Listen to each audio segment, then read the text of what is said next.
In this video, I'm going to show you how I turn my DeWalt 625 router, the plunge router, into a router lift for my router table.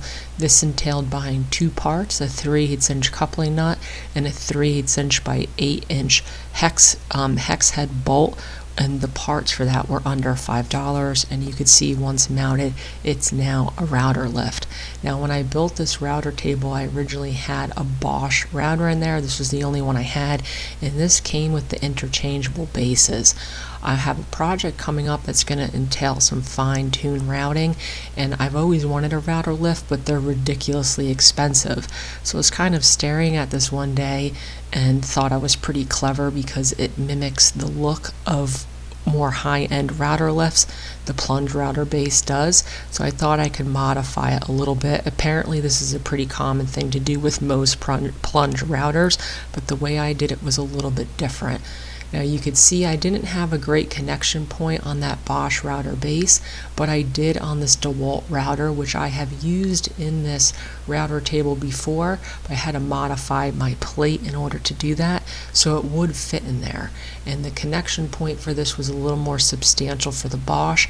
It's also a higher power router, which will be a little bit better in the table. So I kind of started to just take this apart and see if I could adjust this in order to get it to work.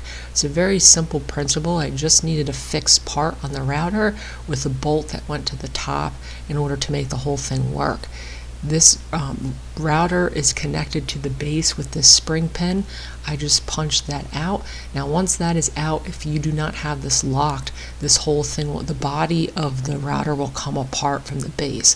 So just be aware of that if you're working on this. You could pop it back into place, but it was just easier to keep it locked. I removed that bolt that was in there. Now I had a bunch of stuff laying around the shop, and what I basically wanted to do was see if I could get this to work before buying some parts.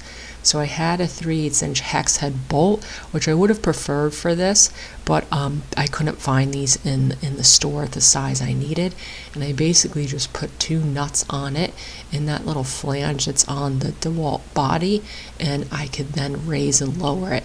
The key to this is this bolt is smaller than the hole that's in the bottom of this base, which is a 1/2" hole. You do not want to put threads through that base, otherwise this won't work. Now I've seen some routers where this part where I have the nuts is a solid piece, which makes this a little bit easier because you could send the bolt up. I've seen some people modify these where their base doesn't have a hole in it and they have to drill it. Mine already had the hole, so I wanted to utilize that. So as you can see, I was working with about 6 inches, and I originally bought a carriage bolt because my Lowe's didn't have the hex head bolts. I had to get that at Home Depot, but I just kind of put this together to see if that would all work. It needs to be full threaded so that those threads will go through the coupling nut. And then the coupling nut I'm planning on nesting in this little flange so that it will stay in place. The problem with the nuts, as you saw, is the nuts will pull through that flange. I need something that will hold it in place. So all I did was make some rough marks on that coupling nut, cover it with some tape, and what I was going to do was just file down the material so it slides right into that flange sticking out. Now I'm not removing a lot. It's about 1/8 of an inch, so about 1/16 of an inch on both sides. So what I did was I really filed this quite slowly. I kept checking and double checking, because if you go too far and this is too loose, you're going to have too much play. I want it to be a really tight fit. So I decided to hand file this versus a tool because it would be a slower process. Like I said, I'm not removing a bunch of material. You can see I'm just filing down that high side of the coupling nut until it's flat. And I'm going to do the same thing on the opposite side where I made those marks. And as I'm doing this, I'm checking the fit ever so often in the router because it creeps up on you pretty quickly. It was loose, and then you're removing a little bit of material and then it slid right in. So you can see that's all I'm doing, checking the fit, taking it back to the vise, filing a little bit more, and checking the fit until I had it nested in there pretty nicely. So fairly simple work. Now this flange that sticks out, is a cast, so it's not perfect. So I also realized throughout this process that I had to file away some of the high spots in that as well. As I got close to getting this fit, the angular parts on the backside of this coupling was hitting the curve on the base. So what I did was I started to go around and just round over slowly the backside of this. You could see I started with the high spots of the angles and then slowly just rounded that over so it fits inside that curved part of the router. And once again, it was a slower process where I just would mark it. You can see where it's hitting. I would mark it, file it down a little bit, check it again, and really creep up on it. As I'm going, I have that bolt in there, and you could tell just by eye that that coupling nut is too high next to the base. It was off by about 1/16 of an inch at this point, so the bolt would probably bind. And I just kept removing a little bit of material, checking it until I got that just about perfect. So you can see that that fits in there now. It's a nice snug fit. And then obviously the ultimate test is going to be whether or not that bolt binds. In order to get it perfect, I went and measured the backside so that that distance was the same, and then I could release the stop on the saw and make sure that this bolt would go up and down the entire way. So like I said, a fairly simple process. The longest part of it was filing down that coupling nut. Once everything's in place, you cannot tug it out.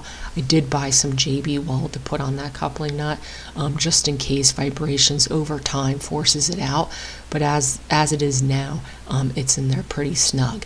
And then I could reattach the router plate. On the other side, I marked where I had to drill a hole so that that hex nut could come through. There's that mark. This is a metal plate, so I wasn't nervous about adding a bunch more holes to it. And then on the drill press, I just kind of worked my way up to a step drill bit, and I could drill out that hole. I had to make sure that the ratchet fit in there, not just the bolt head, so it ended up being a fairly decent size hole through that plate. Like I said, you have to make sure that the ratchet head fits. And then that's what it looks like on the other side. There's the coupling nut in place, and then I could put the whole thing together. So pretty simple through there. And then once it's tightened, everything was pretty solid.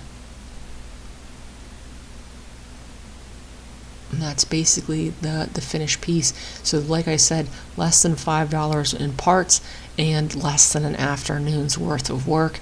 And now with that in place, I could raise and lower this.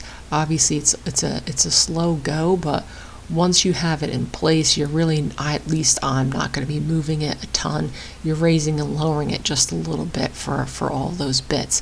Now, because of the size of my cabinet, I had to remove the handles on my router in order to make it fit.